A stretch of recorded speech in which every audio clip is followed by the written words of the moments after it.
43 ఏళ్ల ప్రయాణంలో ఎన్నో విజయాలు చూసాం, ఎన్నో సంక్షోభాలు ఎదుర్కొన్నాం. కానీ ఎన్ని కష్టాలు వచ్చినా ఎత్తిన పసుపు జెండా దించకుండా, మడిమ తిప్పకుండా తెలుగుదేశం పార్టీకి కాపలా కాసింది ఈ పసుపు సైన్యం.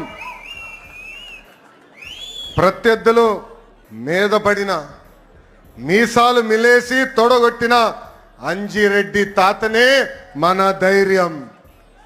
మెడపై కత్తి పెట్టి వాళ్ళ నాయకుడు పేరు చెప్పమంటే జై తెలుగుదేశం, జై చంద్రబాబు అని చెప్పి ప్రాణాలు వదిలిన చంద్రయ్య గారు మన పౌరుషం.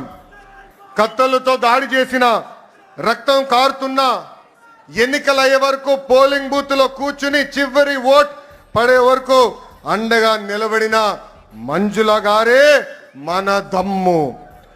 పార్టీకి ఆ